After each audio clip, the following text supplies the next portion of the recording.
Isang mainit na Martes ng hapon sa inyong lahat. Good afternoon. Ako po si Denise Tan, and as always, we bring you the day's latest stories, so do stick around in the next hour. Salamat sa literal na mainit na pagbating yan, Denise Tan. Ako naman po si Lourdes Vera para makatipid tayo. 4 na araw daw na trabaho. Yung isang araw, work sa bahay nyo. Tingnan mo na lang yung isang mamang kalbo na nagtatrabaho sa Senado. 3 buwan nang hindi nagpapakita pero tuloy pa rin ang sweldo. Kaya dito ka na sa programang Control palagi ang price. Magpa-full tank na ng Afternoon Delight.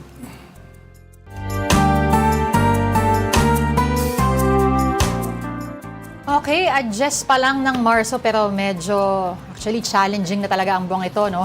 Dun sa malawakang pagtaas ng presyo ng petrolyo at umaaray nga ang marami ngayon pa lang dahil syempre napakataas nga at alam natin na pwedeng papataas pa ng papataas ito in the coming weeks. At walang kasiguraduhan kung kailan magtatapos itong problema sa Middle East. Ano? Si Trump mismo ay wala.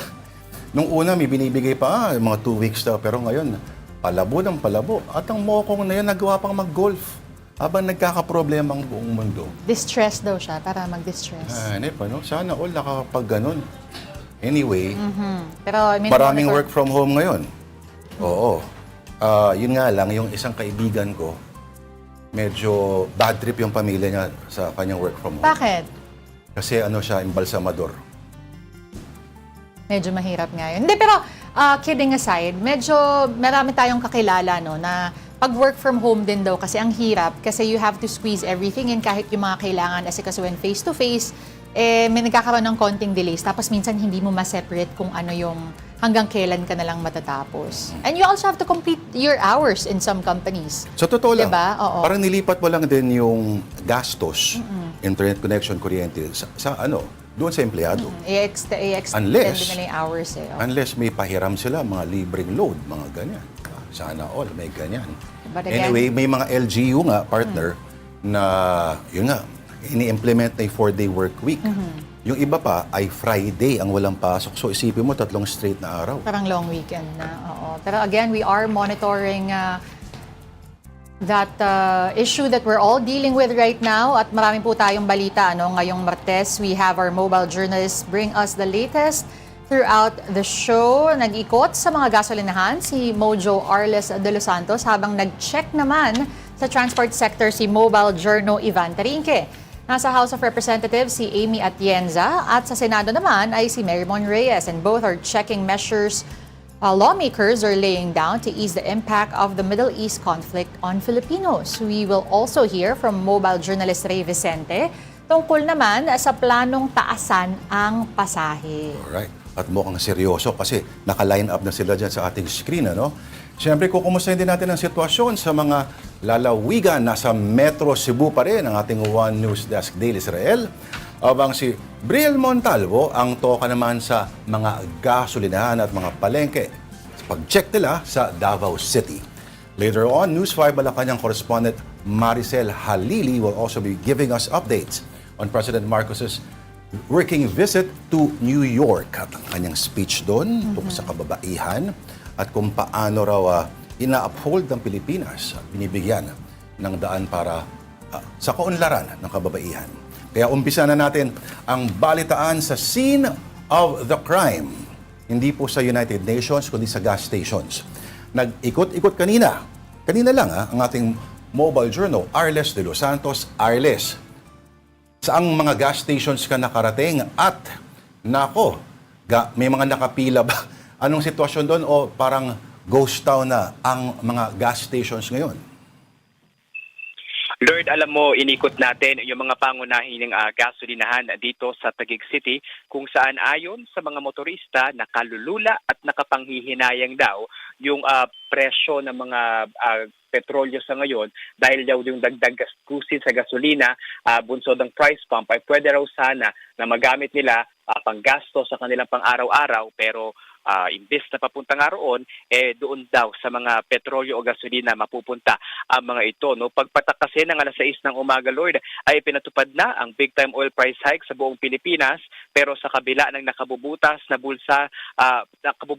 bulsang presyo ng petrolyo, nananatiling abala naman at least yung mga gasolinahan na napuntahan natin dito sa Taguig City. Mahaba pa rin yung pila ng mga tricycle at yung mga motorsiklo na nagpakarga. Nais na rin daw sulitin muna nila yung staggered o yung utay-utay na taas presyo ng petrolyo bago ito manuot sa kanilang mga pitaka. Ayon sa ilan, nang tinanong natin kung ano yung diskarte nila, parang taliraw yung kamay nila dito. Sobrang taas daw ng presyo at tatanggapin na lamang nila kung ano iniuutos sa kanila. Pero sana daw hindi ganun kaparehas yung maging tugon ng pamahalaan. Nananatili na malakas yung kanilang panawagan na suspindihin muna yung tax para daw kahit papaano mas bumaba yung presyo ng petrolyo at doon naman para sa mga kumpanya na key players nga ng oil industry sa bansa, kung maaari daw maghanap muna ng ibang mapagkukunan ng kanilang kita para sa ganon matulungan nga nila itong mabigat na pasanin ng mga commuter at consumer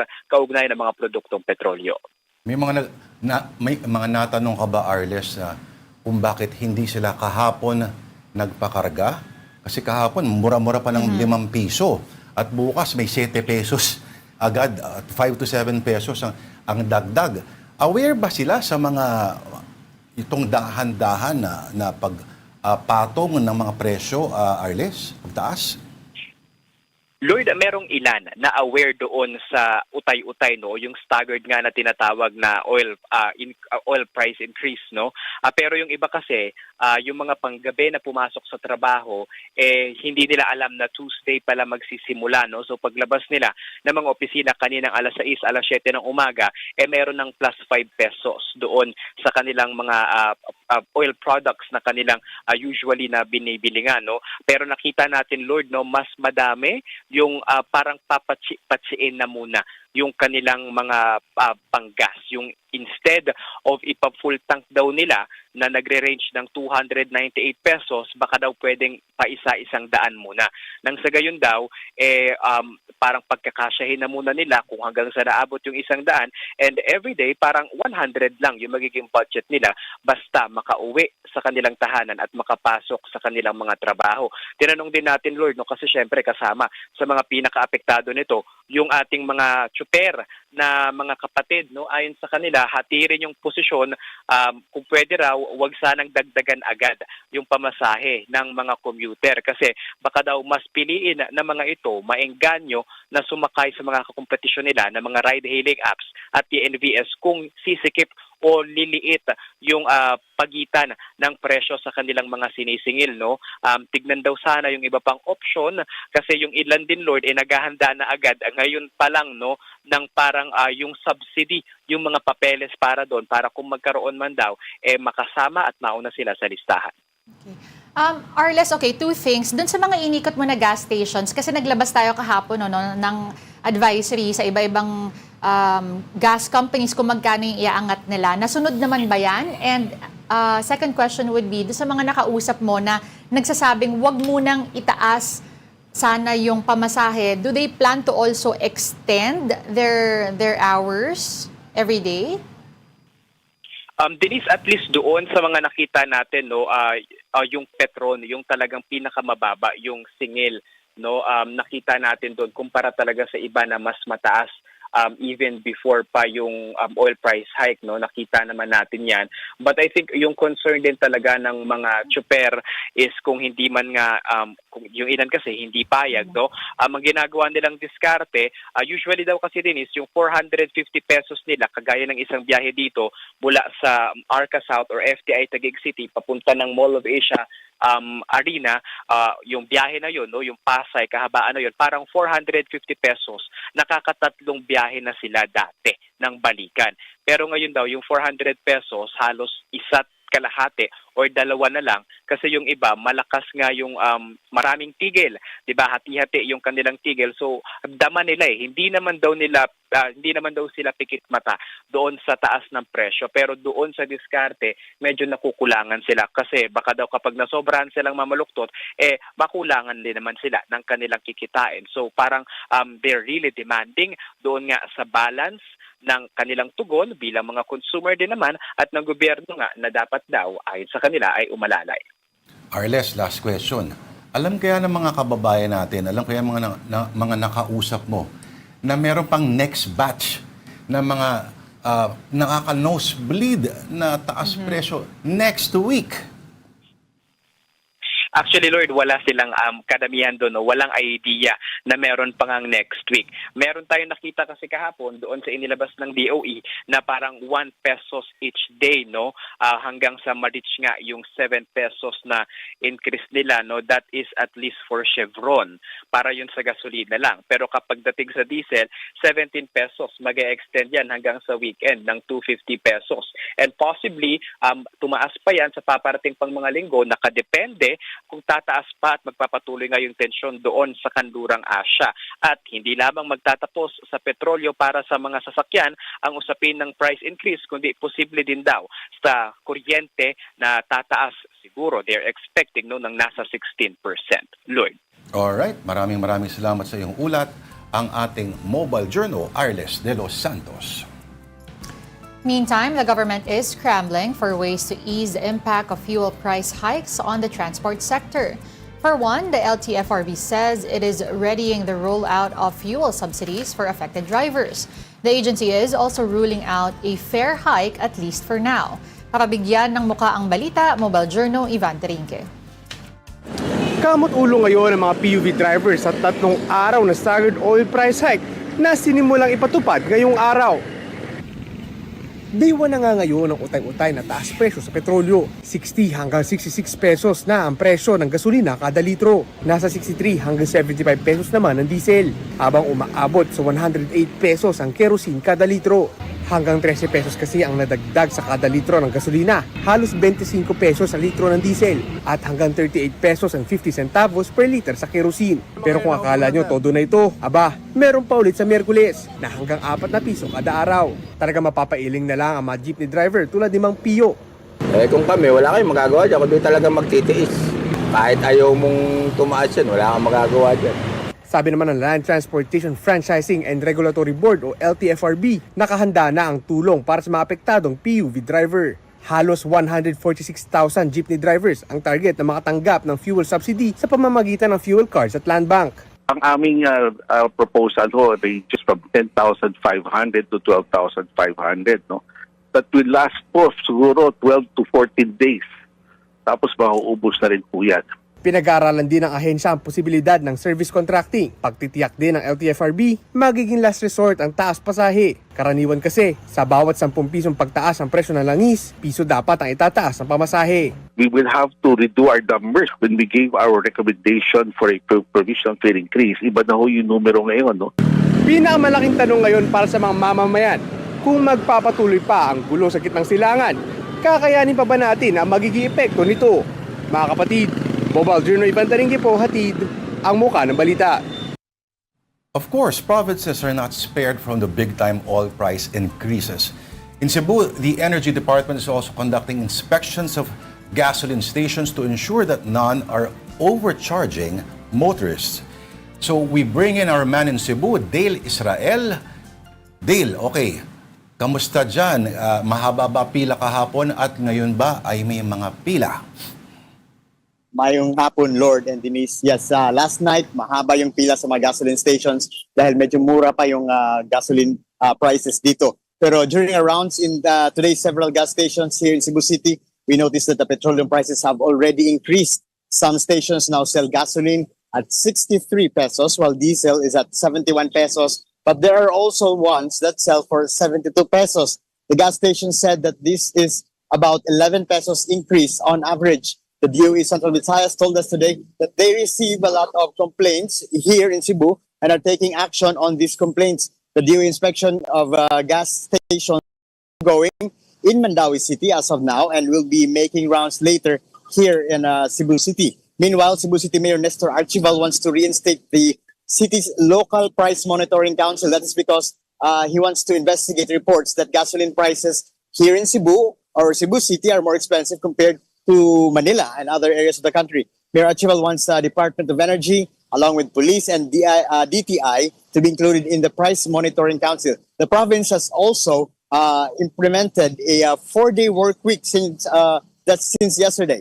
This means that there will be no offices at the Capitol every Friday, and office hours will also be extended from 8 a.m. in the morning or 8 a.m. until 7 p.m. Cebu City, Mandaue City, and Lapu-Lapu City, the three highly urbanized cities here in Region 7, has not implemented this new scheme yet because they still want to know if it will be effective before they would implement such new scheme. Back to you, Lord, and Denise. Dale, na ako'y pangutan. So, sinuspend daw ang ban on fuel tankers at least for today lang. Tama ba?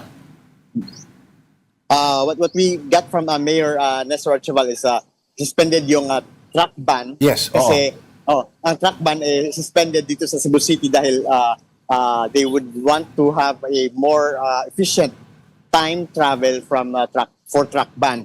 Ito kasing truck ban nasa 8 a.m. and parang nasa rush hours at gusto nilang wala yung truck ban kasi gusto nilang maging efficient yung travel nila para makatipid din sa gasolina. So, Dale, tanan nga truck, hindi yung mga tanker trucks lang. I mean, mga Lahat. trucks carrying fuel. Tama, Lord. Lahat ng mga truck, lahat ng trucks ay yung truck ban suspended muna yung truck ban dito sa Cebu City. May Lahat mga ng nakakapansin, trucks, Dale, may mga nakakapansin dito na medyo lumuwag yung konti, hindi ganun karami mga bumibiyahe. I guess siguro ito na yung effect, nagsisimula ng marami. Diyan din ba medyo lumuwag-luwag ng konti? Ako, parang wala tayong napansin, Lord, na lumuwag ang traffic. Sa likod ko nga ang traffic. This is sa Iscario Street at ang sikip-sikip pa rin ng traffic dito. Going to the malls ito at nakikita lang natin, mas marami tayong nakikita ngayon dito sa Cebu City ng mga electric cars. Yung mga electric cars ay nagsusulputan dito sa Cebu City pero skip pa rin yung traffic dito, especially going to the malls at yung mga patungong mga paaralan. Lord. Okay, Dale, I want to go back to that 4-day work week lang. Kasi I heard, aside from reducing the number of days, may certain suggestions pa, pati as they were very specific kahit dun sa temperature ng mga aircon. And at the same time, I heard also may mga exemptions naman daw to. Yes, Pauline. Denise, yung air conditioning, nasa 24 degrees lang dapat yung temperature ng air conditioning unit ng offices dito sa Capitol. At yung exemptions din, yung mga offices that cater to emergencies, yung mga yung mga nasa frontline services exempted from the 4-day work week. At pati rin ang offices ng mga provincial hospitals ay hindi pwede mag 4-day work week lang sila. So ang covered lang ng 4-day work week ay yung mga nasa offices lang dito sa Capitol at mga ilang mga opisina kasama na rin yung governor's office at yung mga provincial board members office at nakausap din natin yung mga private companies din kahapon ano yung reaction nila sa 4th-day work week. Ang sabi baka daw mahirapan yung mga private companies na may transaction sa Friday kasi walang pasok dito sa Capitol. So yun ang concern lang ng mga private companies dito. Denise. Alright. Dagang salamat, Dale Israel, ang ating One News Cebu Desk. Kamusta naman ang implementation ng fuel price increases sa Davao? We have News 5 correspondent Bril Montalvo who will be joining us live from Davao with the details. Bril? Denise, sa ating ngang pag-iikot ngayong umaga sa mga gasoline station dito sa Davao City ay ramdam na ang big-time oil price hike ngayong araw dahil ito sa patuloy na sigalot sa Middle East. Kung kahapon ang presyo ng diesel ay nasa 60 to 65 pesos, ngayon ay aabot na sa 72 pesos. May nakita din tayong mga gasolinahan dito sa lungsod na pumalo na hanggang 81 pesos ang presyo ng diesel. Ang gasolina naman nasa 59 to 62 pesos kahapon, ngayon ay nasa 67 pesos na. Ang ibang motorista kahapon pa lang ay nagpa-full tank na. Yung iba, kahit umaaray na sa laki ng pagtaas ng presyo, ay wala na silang magagawa kundi mapakamot na lang sa ulo. May mga gasolinahan din dito sa lungsod na nagsara na simula pa kahapon dahil sa umano'y walang delivery galing sa kanilang mga supplier. Sa kabila ng pagsipa ng presyo ng produktong petrolyo ngayong araw, may mga gasolinahan pa rin dito sa lungsod na nagpapatupad ng discount ng hanggang 3 pesos kada litro ng gasolina at diesel para naman sa mga public utility jeepney o PUV drivers lamang. Nilinaw naman ng ehensya ng Department of Energy na utay-utay ang staggered ang magiging implementasyon ng big-time oil price hike na aabot hanggang 17 to 24 pesos. Nag-inspeksyon naman ang Department of Energy Mindanao Field Office ngayong linggo sa mga gasolinahan dito sa Davao City at sinigurado nila na tama at sakto ang pagpapatupad ng fuel price adjustment sa mga produkto ng petrolyo. Balik sa inyo. Dagang salamat sa Davao Update News 5 correspondent Bril Montalvo. Meantime, the PLDT Group is expanding its communication assistance for OFWs amid the crisis in the Middle East. The company has extended free call services and has set up additional free call stations in select PLDT and smart stores.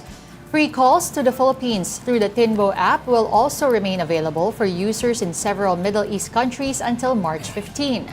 PLDT customers in the Philippines may continue making free international calls to Gulf states, Israel, and Iran until March 15, while Smart and TNT subscribers can avail of the service until March 14. Okay, time out muna, hingang malalim. Marami pa tayong napapanahong mga usapin at magbabalik po ang Afternoon Delight. Kaya tutok lang po dito sa One News. This is AP News Minute. The Lebanese Health Ministry said on Monday almost 500 people had died as Israel stepped up its attacks on the country following renewed strikes with the militant group Hezbollah. The attacks forced people to flee Beirut's southern suburb. The United Nations opened the 70th session of the Commission on the Status of Women Monday. Senior officials called for stronger access to justice for women and girls worldwide and warned that equality remains an unfulfilled promise. Two men who brought explosives to a protest outside New York City's mayoral mansion said they were inspired by the Islamic State extremist group, according to a court complaint. The two men were being held without bail after their arraignment Monday.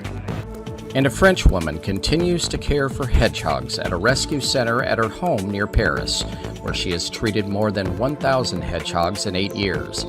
It started in 2018 when Sarah Stahl and her husband found 2 motherless baby hedgehogs in their garden in Orsay.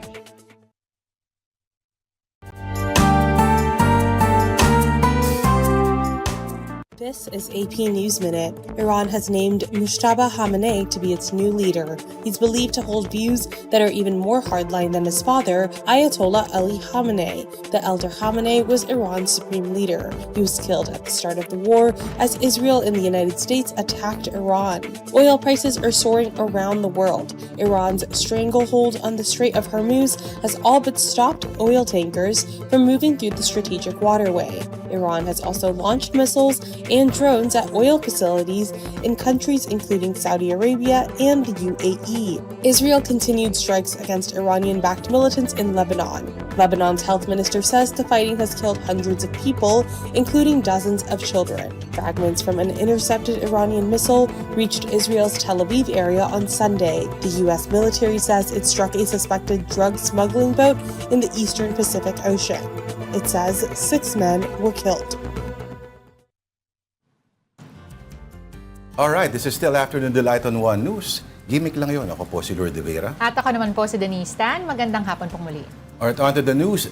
The Middle East conflict continues to shake global energy markets with new signs that oil supply could be disrupted. And here is the report. Saudi oil giant Aramco has begun cutting output at 2 of its oil fields, according to 2 sources.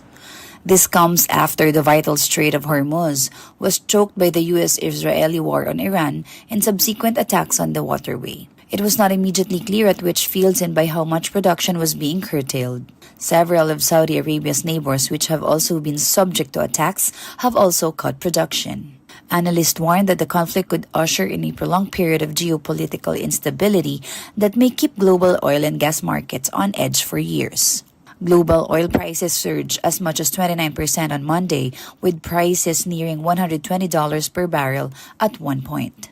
But the market later calmed, with oil settling at around $92 per barrel after U.S. President Donald Trump said the war was pretty much over and could wrap up within a 4 to 5 week time frame. The announcement also helped lift U.S. stock markets. Amid the escalating crisis, Trump also said he held a very good call with Russian President Vladimir Putin, where they discussed both the Middle East conflict. Moscow has called for an end to hostilities, urging all sides to resolve the crisis through diplomacy. We obviously talked then about the Middle East, and he wants to be helpful. I said, you could be more helpful by getting the Ukraine-Russia war over with. That would be more helpful. But we had a very good talk, and he wants to be very constructive. This comes as violence continues in Iran after U.S. and Israeli strikes targeted fuel depots and other facilities in Tehran, triggering massive fires and explosions. Iran has since launched retaliatory missile and drone attacks toward Israel and neighboring countries, including Bahrain, Kuwait, and the United Arab Emirates. The conflict has already left more than 1,300 people dead across the region. With fuel prices expected to rise further, the House Ways and Means Committee is rushing to submit its report for plenary voting. The measure seeks to grant the President emergency powers to suspend or reduce excise taxes on petroleum products. Mobile journalist Amy Atienza now reports to us from the lower chamber. Amy, balita namin na aprubahan na ang substitute bill on fuel tax relief. Ano-ano nga ba yung laman ng bill na yan? Tell us more about it. Good afternoon, Lord Denise. Dito naman nga sa House of Representatives, no, pasado na sa House Committee on Ways and Means itong suspension or reduction of excise tax on fuels. So technically kanina na pag-usapan na nga kung ano nga ba yung mga nakapaloob dito. Meron kasing 15 bills na na-file dito sa Kamara at ilang joint resolutions na pinag-usapan, at yun nga nakapaloob dito na yung anim na miyembro ng cabinet, no, ang siyang magiging initiator para mag-recommend nga doon sa possible reduction at suspension ng excise tax on fuels. Kabilang dito yung mga secretary ng Department of Budget and Management, maging sa Department of Finance, DepDev, and even yung sa Department of Energy makakasama. Kabilang din dito sa naipasang bill, no, ng House Committee on Ways and Means yung advice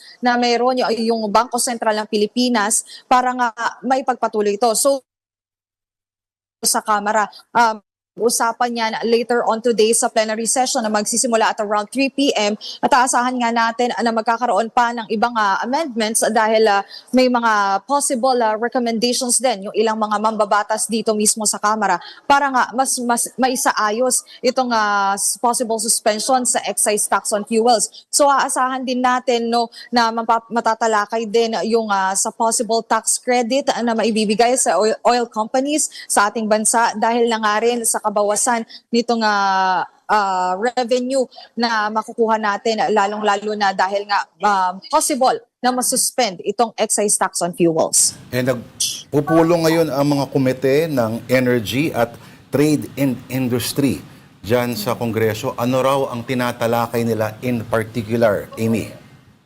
Well, dito naman, no, sa hearing naman, no, sa pagdinig ng Committee on Energy ng Kamara, na pag-usapan naman dito yung economic impact nga ng pagkawala, kung mawawala man yung pondo or yung revenue pagdating nga sa collection ng excise tax at value-added tax. Kung maalala kasi natin, no, nasa around 136 billion pesos ang mawawala within 8 months if ever na mapagpatuloy itong suspension ng excise taxes in 2026. Ito ring bill, no, na naipasa nga, mabalikan lang natin ng House Committee on Ways and Means, ay effective ito hanggang December 31, 2028. So yun yung naibibigay, no, na power kay Pangulong Bongbong Marcos para nga sa kanyang para nga ma-reduce or masuspend itong excise tax on fuel. So technically, napapag-usapan pa rin dito no sa Kamara yung economic impact nga nitong excise tax on fuels dahil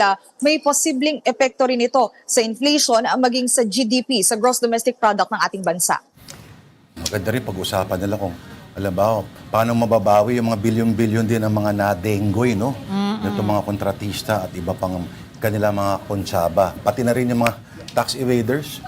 Oo, kung wala ng tanong, salamat na tayo sa ating Mojo. Thank you for that update, mobile journalist Amy Atienza reporting to us live from the House of Representatives. All right, meanwhile at the Senate, lawmakers are also offering measures to manage the Middle East crisis. For details, let's hear it from our Mojo, Merymon Reyes mula sa Senado. Merymon, okay, ano-ano ang mga plano ng mga ilang senador o kanyang mga panukala para maibsan itong problema, yung krisis? Lord Denise, ang unang nasabi kasi ni Senator Rizzo Ontiveros kahapon is kailangan na raw pag-usapan, paghandaan at magsapasa naman ng supplemental budget ang pamahalaan na kung saan itong over 52 billion pesos pwede raw kunin ito sa discontinued flood control projects, yung sa ASEAN Summit na 2026 na naging budget, and even yung NDRIM funds o yung NDRRM funds. Pero kanina, naibahagi naman ni Finance Committee Chair Senator Sherwin Gatchalian na ibinahagi sa pagdinig ng komite kanina ng Department of Budget and Management na under the NDRIM Fund, yung calamity fund na around 39 billion pesos ay maaari raw gamitin to help cushion yung effects nga o yung impact na itong girian sa Middle East, particularly pagdating sa supply or sa elevating price naman daw ng produktong petrolyo. Yun nga lang, ang area of clarification daw na kailangan dito is kailangan i-determine kung kung pasok na ba yung bilang calamity, itong economic calamity na posibleng nararanasan na ng mga tao. And so far kasi ito, plus yung bukas kasi ang Senate Committee on Ways and Means, magkoconduct din sila ng pagdinig tungkol naman doon sa mga panukalang batas filed by senators tungkol nga sa pagbibigay ng emergency power sa Pangulo to either reduce or suspend ang excise tax. Ang isang tinitingnan din nila dito, so far daw ang consensus is suspending the excise tax for a month or two.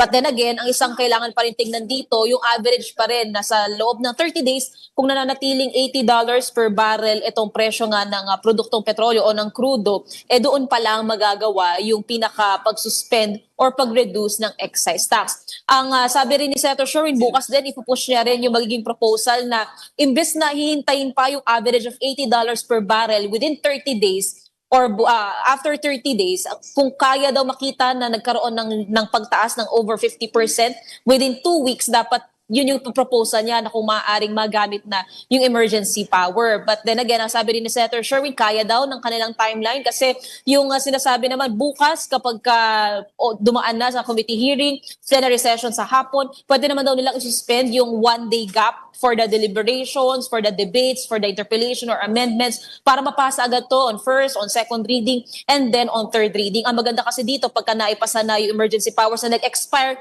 around the year 2022, at least may naka-standby na raw na emergency power ang Pangulo kung sakaling kakailanganin ito. Yun nga lang, para naman dito sa calamity fund and yung contingent fund na maaari raw gamitin, ang concern dito sa NDRIM fund na gagamitin is kailangan ma-determine kasi walang experience para ang Pilipinas na ang calamity concern ay cost ng surge sa fuel prices. So bago daw ito sa karanasan ng tao ngayon, kaya ang isa sa inaantabayanan dito is yung declaration ng state of calamity or emergency na tungkol naman dito sa surge ng oil prices. Pero ang sabi ni Senator Sherwin, mukhang malapit na raw tayo sa ganitong sitwasyon kasi even yung normal daily lives ng mga tao, yung normal economic operations daw ng mga tao, naaapektuhan na nitong girian nga sa Middle East. So, ang definition pala nila ng calamity ay natural calamities lamang, mga bagyo, lindol, ganyan? Actually, nabanggit ni Senator Sherwin, yan ang naging tanong niya sa DBM kasi parang pwedeng masabing man-made calamity naman daw itong surge ng prices, cause nga ng girian sa gitnang silangan. Yan yung sinabi ng DBM. Oo, on that case, maaari raw gamitin itong calamity fund nga sa ilalim ng NDRM. Pero yun nga lang, kailangan din daw talaga muna nilang linawin kung pasok na raw ba talaga ito. And should it happen, magagamit naman daw yung calamity fund. Plus yung contingency fund nga raw ng gobyerno na around 14 billion pesos. So yan plus yung 39 billion pesos na calamity fund, maaabot nito yung around 52 billion pesos worth ng possible na kakailangan i-caution na epekto nga sa fuel subsidy, sa agri-subsidy, sa energy na kakailanganin, and other necessary efforts daw or initiatives. Ang na-open din kanina is itong mga public school or private school, parang kailangan din tignan yung options kung maaari bang mag-conduct ng online learning setup muna ulit para makapagtipid sa kuryente. Yun nga lang ang concern niya for public schools. Siyempre, hindi naman daw lahat as privileged as private schools. So they have to take into deeper consideration ang kaso ng mga pampublikong paaralan. Pero for private schools, it's an option out there daw to conduct virtual classes muna for the meantime para lang makatulong lang sa pagtitipid ng kuryente. Ako, meron mo isang mabilis lang. Balikan ko on granting the President some the emergency powers. May safeguards ba tayo para naman ma-ensure na hindi maabuso yung emergency powers na yan?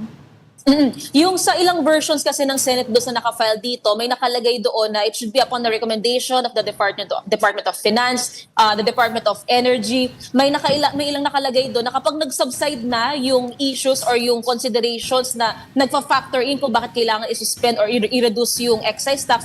In this case, in this context, ito nga yung girian sa Middle East, yung pahirapan daw sa logistics ng pagpapadala ng supply ng crudo, automatically magli-lift daw itong naging regulation on the excise tax. Pero since iba-ibang version pa yung Senate bills na nandito, yan yung maaaring i-consolidate tomorrow. Kasi bukas gagawa ng hearing lahat ng Senate bill versions net itong paggalaw nga sa buwis. Same goes sa VAT. Nang sabi naman ni Senator Sherwin, medyo mahirap daw kasing pag-usapan yung kung tatanggalin or babawasan ang VAT kasi wala pa rin daw kasiguraduhan na bababa ang presyo ng crudo kapag tinanggal ang VAT. So more or less, ang nakikita dito, ang maaaring magalaw talaga excise tax kapag nagtagal pa rin for 30 days na ang average ay $80 per barrel, or gamitin na yung available funds for subsidies or yung mga iba pang pangangailangan. Oo, Mary Mon, ito naman si Senator Rizo Ontiveros, ang tinitingnan niya na maaari daw pagkunan ay itong mga proyekto ng gobyerno, malalaki yung mga alokasyon. Halimbawa, yung 2025 flood control projects, may 70 billion plus par pera na makukuha dahil tinigil ang marami sa kanila. At pati na rin yung ating may 17.5 billion na allocated sa pag-host natin para sa ASEAN 2026. Pwedeng maging phased obligation, parang stagger din yung release at yung prioridad siguro, Pero Mary Mon, cambio tayo. Pwede ba? Okay. Alam mo, kung wala tong oil price shocks dito, yung mga balita dito, malaking ito si Senator Marcoleta, naghamon. Naghanap na asa na yung bakit hindi pinapatawag ng Blue Ribbon Committee yung mga Marines, etc., etc.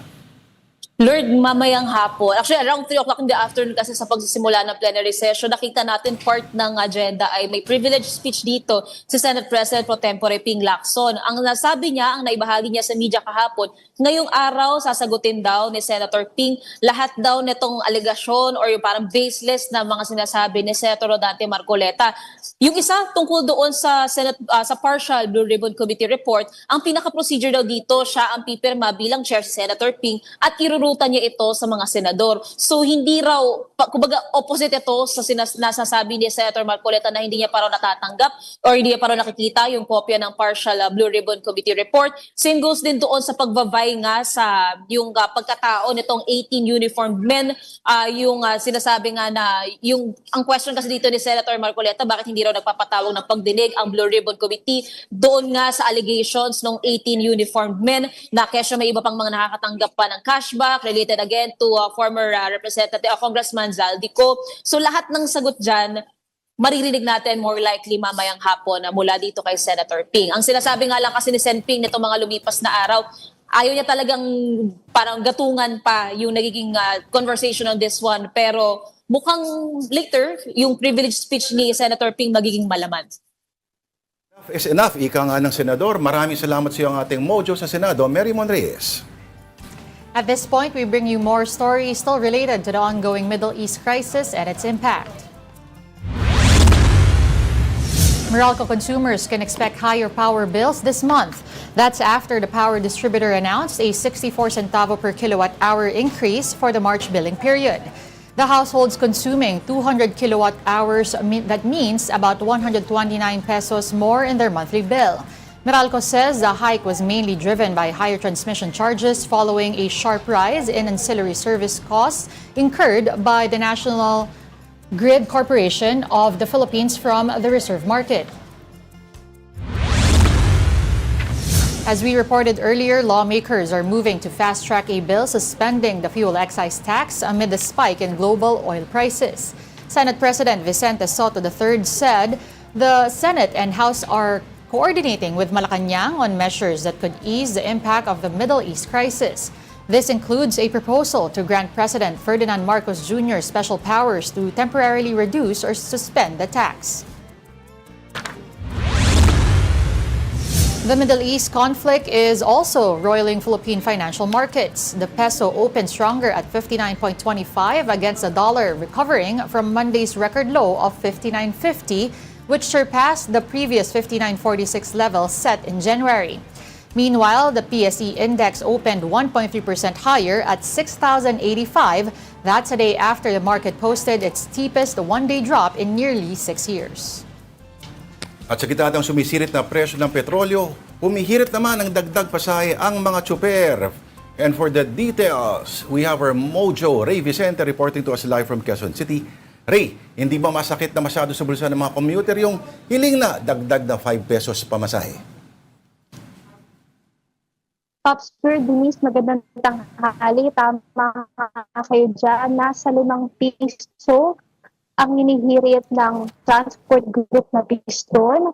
Nadagdag pamasahe nga na ihahain nila ang piston dito sa March 16. At ito nga kasunod sa 24 pesos kada litro na ayon naman kay President ng piston na si Camody Floranda ay talagang lugi naman daw ang tsupera dahil nasa 1,815 yung halos nawawalang kita ng mga jeepney drivers natin kung 30 kilos ng liter ang kinukuha nila 30 kilos ng liters ng petrolyo ang kinukuha nila kada araw. Kaya talaga yung dagdag pamasahe na 5 piso, malaki daw talaga ang tulong sa mga operators at drivers. Pero ayaw naman kasi sa President and Lawyers for Commuter Safety and Protection na si Attorney Ariel Inton, kapag nagbigay ang gobyerno ng fuel subsidy, posibleng hindi nakakailanganin ng pagtaas ng fare hike, dahil malaking tulong din daw talaga to. Pero paulit-ulit nga na reminder ng Piston President na maliit na bahagi pa rin daw talaga to kasi nasa 5,000 lang per operator ang ibibigay sa mga traditional jeepneys at 12,000 naman per operator din ang ibibigay naman sa mga bonded jeepneys na parehos ay isang beses lang ipinamamahagi. Kaya maliban talaga Lord din sa fuel subsidy, ang isa sa mga sinusulong talaga nila pagsuspinde ng VAT pati excise tax para nga dito sa nakasulukuyang sitwasyon. Alright. Maraming salamat sa iyong ulat ang ating Mojo Ray Vicente. Meantime, President Marcos is still in New York for the UN General Assembly, and News 5 correspondent Maricel Halili has this update. Sumentro sa kahalagahan ng edukasyon sa kababaihan ang mensahe ni Pangulong Bongbong Marcos sa unang pagharap sa General Assembly Hall sa United Nations. Ibinida niya na sa Pilipinas may mga polisiya para palakasin ang proteksyon at bigyan ng oportunidad ang edukasyon ng mga kababaihan. Education must remain at the center of all our efforts. When a girl is educated, the benefits extend far beyond the individual. They strengthen families, uplift communities, and expand the possibilities of entire nations. Sa bilateral meeting ng Pangulo kay UN Secretary General Antonio Guterres, ikinampanya ni PBBM na ibigay sa Pilipinas ang non-permanent seat sa UN Security Council. Ipinaabot din daw ni Guterres ang suporta ng UN sa Pilipinas bilang chair ng ASEAN ngayong taon. Habang nandito sa New York, napanood din daw ni PBBM ang viral na video ni Anthony Alermo, ang empleyado ng Migrant Workers Office sa Bahrain, na tumangging magbigay ng tulong sa mga OFW na naipit sa gulo sa Middle East. Sabi ni Palace Press Officer Claire Castro, nagalit dito ang Pangulo at agad inutusan si Migrant Workers Secretary Hans Kakdak na i-recall si Alermo sa Home Office habang nagsasagawa ng administrative investigation. Una na rin kinumpirma ni Senador Raffy Tulfo na ni-recall na ng DMW ang nasabing empleyado. Ang taong walang puso sa pagsisilbi ay walang puwang sa administrasyon ni Pangulong Ferdinand R. Marcos Jr.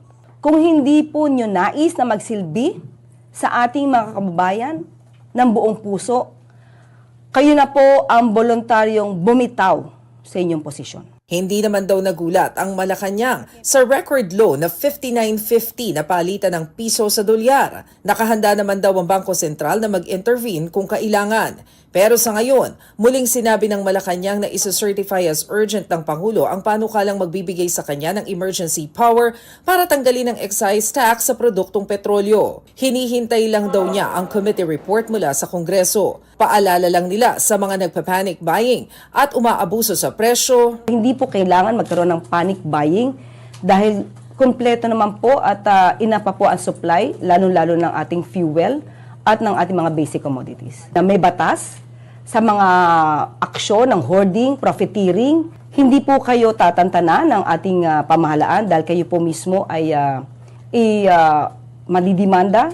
Tuloy naman ang repatriation ng mga OFW. Sa Israel, may 16 na OFW na raw ang naitawid na mula sa Tel Aviv hanggang border ng Egypt.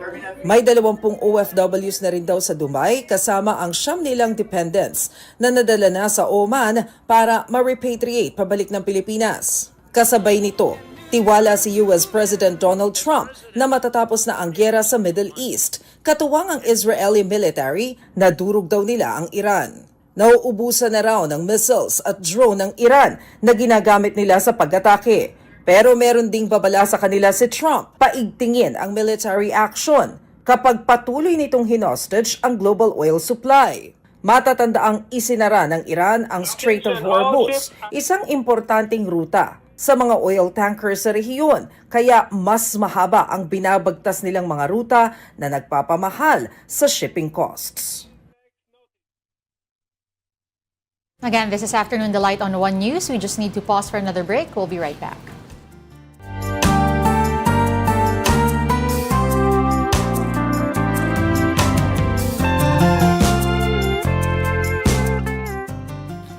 Guess what? You're still watching Afternoon Delight. Thank you for staying with us. And our Delight of the Week, ang theme po natin ay saging. Kaya naman ang ating Delight of the Day, the combo that's cheap and readily available. At syempre, healthy. Meron po tayong saging na Hindi saba na nakasulat doon, and nakasulat boiled pala. eggs. Oo. Healthy yan. yan.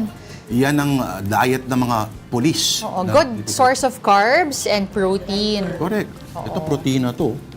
Tsaka fat. May ano rin yan. Good source din yan ng... Diba? Ayan. Alam mo, yan palang busog ka ni. Alam mo, mahilig ako sa boiled eggs eh. Oo.